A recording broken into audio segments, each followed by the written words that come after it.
नमस्कार दोस्तों, आप सभी का स्वागत है आपके अपने YouTube channel study with Prabhakar में। आज के इस क्लास में हिंदी पेडागोजी के 30 अति महत्वपूर्ण प्रश्नों को देखेंगे, जो प्रश्न आपके सीटेट एग्जाम में बार बार पूछे जाते हैं। इसलिए आप सभी इस वीडियो को पूरा एवं लास्ट तक जरूर देखें। वीडियो अच्छा लगे तो वीडियो को लाइक करें और चैनल पर पहली बार हो तो चैनल को सब्सक्राइब जरूर करें। आइए आज की वीडियो को शुरू करते हैं। पहला प्रश्न है, प्राथमिक कक्षा में हिंदी भाषा शिक्षण का उद्देश्य क्या है? विद्यार्थियों को केवल लिखित रूप में हिंदी सिखाना, विद्यार्थियों को हिंदी बोलने और समझने में दक्ष बनाना, केवल हिंदी के व्याकरण को समझाना, हिंदी साहित्य के अध्ययन को बढ़ावा देना। प्राथमिक कक्षा में हिंदी भाषा शिक्षण का उद्देश्य है विद्यार्थियों को हिंदी बोलने और समझने में दक्ष बनाना। इसका सही उत्तर है विकल्प बी। हिंदी कक्षा में अभिव्यक्ति का अर्थ क्या है? केवल उच्चारण सुधारना, विचारों और भावनाओं को शब्दों के माध्यम से व्यक्त करना, केवल लिखित रूप में शब्दों को व्यक्त करना, हिंदी साहित्य के विकास को बढ़ावा देना। हिंदी कक्षा में अभिव्यक्ति का अर्थ है विचारों और भावनाओं को शब्दों के माध्यम से व्यक्त करना। इसका सही उत्तर है विकल्प बी।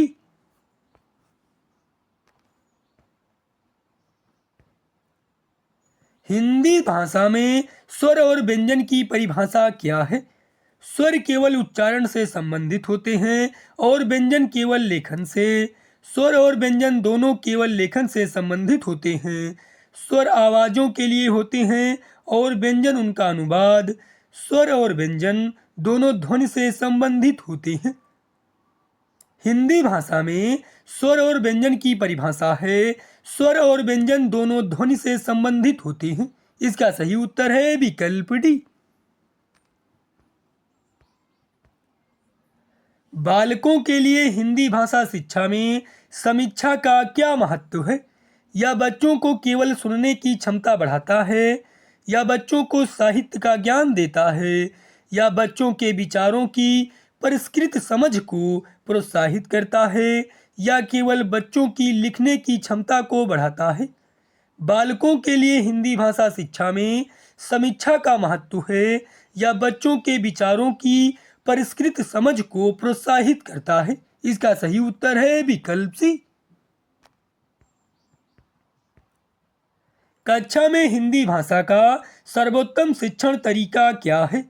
संवादात्मक और रचनात्मक तरीकों का उपयोग, केवल व्याकरण के नियमों का अध्ययन, केवल पाठ्य पुस्तकों के माध्यम से शिक्षण, बच्चों के लिए लिखित कार्यों की अनिवार्यता। कक्षा में हिंदी भाषा का सर्वोत्तम शिक्षण तरीका है संवादात्मक और रचनात्मक तरीकों का उपयोग। इसका सही उत्तर है विकल्प ए। प्राथमिक कक्षा में हिंदी शिक्षण में शब्दावली का क्या महत्व है? यह बच्चों को केवल लिखने के लिए तैयार करता है, या बच्चों के लिए सोचने और समझने की क्षमता बढ़ाता है, या बच्चों को अन्य भाषाओं के शब्द सिखाता है, या बच्चों के शारीरिक विकास में मदद करता है? प्राथमिक कक्षा में हिंदी शिक्षण में शब्दावली का महत्व है, या बच्चों के सोचने और समझने की क्षमता बढ़ाता है? इसका सही उत्तर है विकल्प बी। कक्षा में हिंदी बोलने के अभ्यास से विद्यार्थियों की कौन सी क्षमता विकसित होती है? केवल लिखित कौशल, केवल पठन कौशल, सुनने और बोलने की क्षमता, केवल साहित्यिक समझ। कक्षा में हिंदी बोलने के अभ्यास से विद्यार्थियों में सुनने और बोलने की क्षमता विकसित होती है। इसका सही उत्तर है विकल्प सी।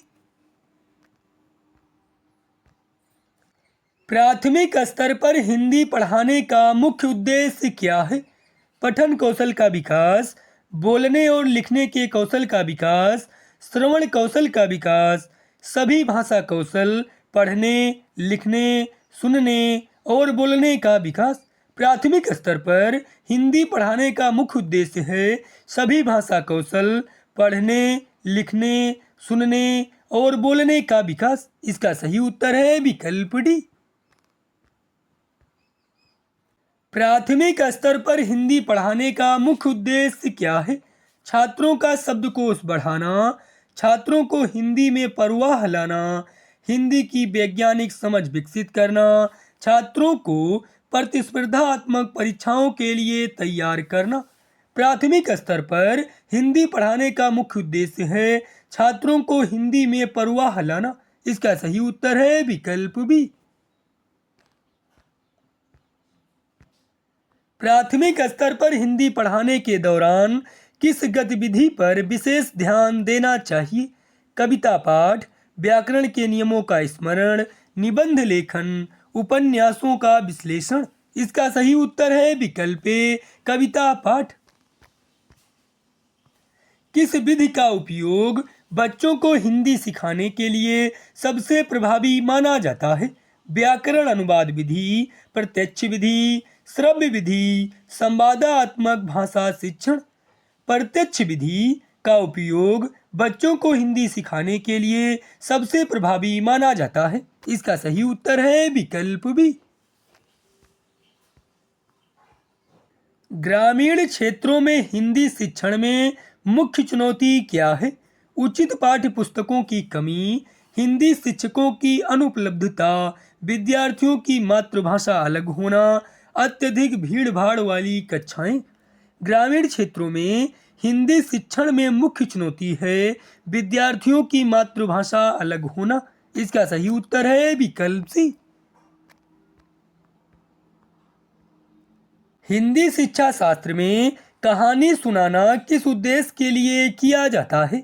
छात्रों के हस्तलेखन को सुधारने के लिए, समझने और श्रवण कौशल का विकास करने के लिए, व्याकरण के नियम सिखाने के लिए, रटने की प्रक्रिया को बढ़ावा देने के लिए।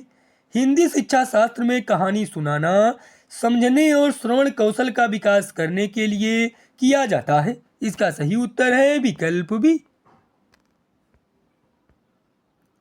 बाल केंद्रित शिक्षण का प्रमुख गुण क्या है? केवल पाठ्य पुस्तक सामग्री पर ध्यान देना, शिक्षक निर्देशित शिक्षा, छात्रों को सक्रिय रूप से भाग लेने और अन्वेषण करने के लिए प्रेरित करना, केवल मौखिक संवाद पर ध्यान देना। बाल केंद्रित शिक्षण का प्रमुख गुण है छात्रों को सक्रिय रूप से भाग लेने और अन्वेषण करने के लिए प्रेरित करना। इसका सही उत्तर है विकल्प सी। हिंदी भाषा कौशल का मूल्यांकन किस प्रकार से किया जा सकता है? मौखिक साक्षात्कार, लिखित परीक्षण, सहकर्मी मूल्यांकन, उपरोक्त सभी। इसका सही उत्तर है विकल्प डी, उपरोक्त सभी। हिंदी शिक्षा शास्त्र में एकीकृत भाषा शिक्षण का क्या अर्थ है? केवल व्याकरण और शब्दावली पर ध्यान केंद्रित करना, पढ़ने, लिखने, सुनने और बोलने के कौशल को एक साथ सिखाना, साहित्य और भाषा को अलग अलग सिखाना, केवल सुनने और बोलने पर जोर देना। हिंदी शिक्षा शास्त्र में एकीकृत भाषा शिक्षण का अर्थ है पढ़ने, लिखने, सुनने और बोलने के कौशल को एक साथ सिखाना। इसका सही उत्तर है विकल्प बी। प्राथमिक विद्यालयों में हिंदी शिक्षण के पाठ्यक्रम में क्या शामिल नहीं होता है? सुनने के कौशल, मौखिक संचार कौशल, जटिल व्याकरण अवधारणाएं, सरल वाक्य संरचना।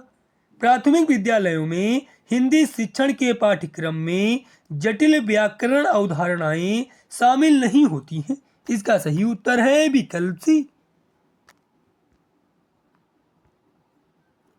हिंदी के बच्चों के लिए भाषा के संपर्क का सबसे अच्छा तरीका क्या है?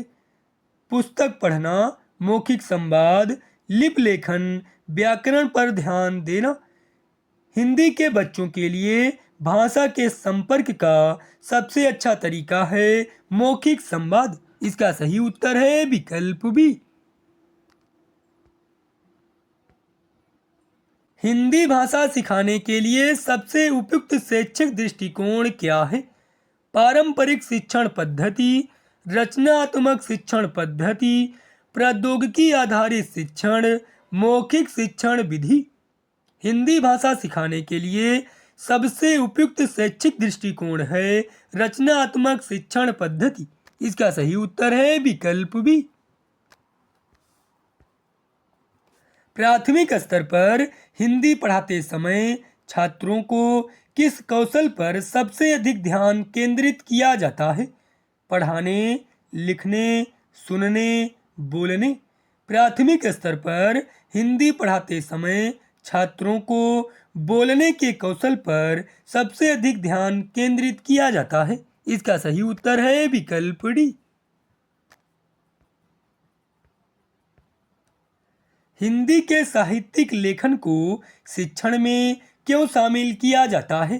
छात्रों की शब्दावली बढ़ाने के लिए, छात्रों के संस्कार और मूल्यों के विकास के लिए, केवल परीक्षा की तैयारी के लिए, छात्रों को विभिन्न साहित्यिक रूपों से परिचित कराने के लिए।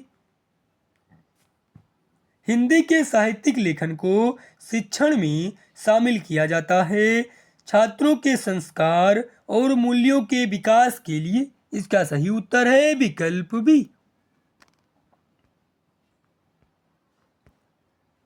हिंदी शिक्षा में संचार विधि का उद्देश्य क्या है? केवल लिखित रूप में संवाद करना, छात्रों को संवाद करने का आत्मविश्वास और कौशल विकसित करना, केवल सुनने और बोलने पर ध्यान केंद्रित करना, व्याकरण और शब्दावली का अध्ययन। हिंदी शिक्षा में संचार विधि का उद्देश्य है छात्रों को संवाद करने का आत्मविश्वास और कौशल विकसित करना। इसका सही उत्तर है विकल्प बी।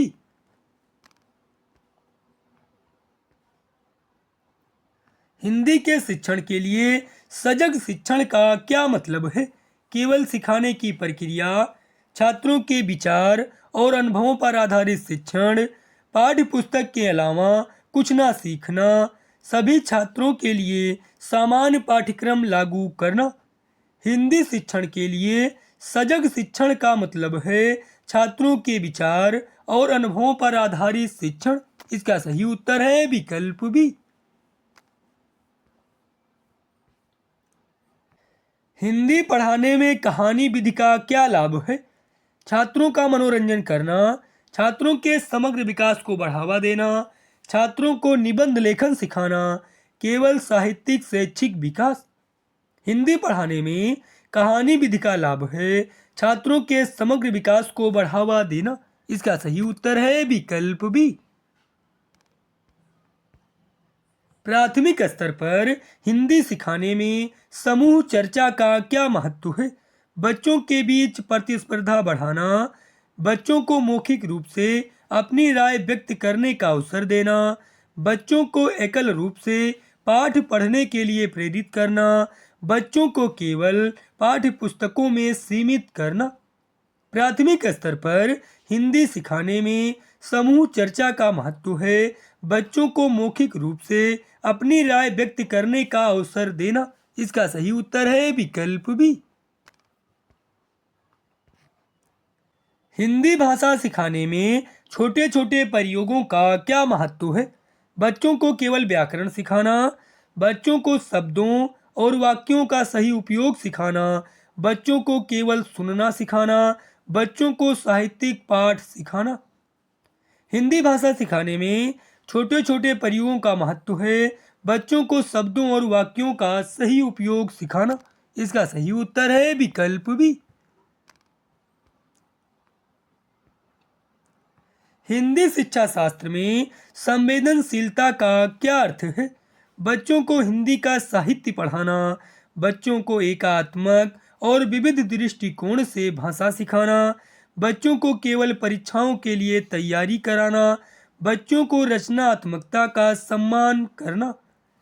हिंदी शिक्षा शास्त्र में संवेदनशीलता का अर्थ है बच्चों को एकात्मक और विविध दृष्टिकोण से भाषा सिखाना। इसका सही उत्तर है विकल्प बी। हिंदी शिक्षण के दौरान भाषा की प्रक्रिया का क्या मतलब है? केवल शब्दों का अध्ययन करना, भाषा का केवल लिखित रूप सिखाना, भाषा के विकास के विभिन्न चरणों को समझना और सिखाना, केवल उच्चारण की प्रक्रिया को सिखाना। हिंदी शिक्षण के दौरान भाषा की प्रक्रिया का मतलब है भाषा के विकास के विभिन्न चरणों को समझना और सिखाना। इसका सही उत्तर है विकल्प सी। हिंदी शिक्षण में खेलों का उपयोग क्यों महत्वपूर्ण है? बच्चों को शारीरिक रूप से सक्रिय रखना, बच्चों को एक दूसरे से बात करने के लिए प्रेरित करना, बच्चों को मनोरंजन देने के लिए, बच्चों को सरल रूप से हिंदी शब्दावली और संचार कौशल सिखाने के लिए। हिंदी शिक्षण में खेलों का उपयोग महत्वपूर्ण है बच्चों को सरल रूप से हिंदी शब्दावली और संचार कौशल सिखाने के लिए। इसका सही उत्तर है विकल्प डी। प्राथमिक स्तर पर हिंदी पढ़ाते समय शिक्षक का प्रमुख कर्तव्य क्या है? बच्चों को केवल पाठ्यक्रम पढ़ाना, बच्चों की भाषाई जरूरतों को समझना और उनका समाधान करना, केवल व्याकरण के नियम सिखाना, बच्चों से केवल पाठ्यपुस्तक में पूछे गए सवालों के जवाब लेना। प्राथमिक स्तर पर हिंदी पढ़ाते समय शिक्षक का प्रमुख कर्तव्य है बच्चों की भाषाई जरूरतों को समझना और उनका समाधान करना। इसका सही उत्तर है विकल्प बी।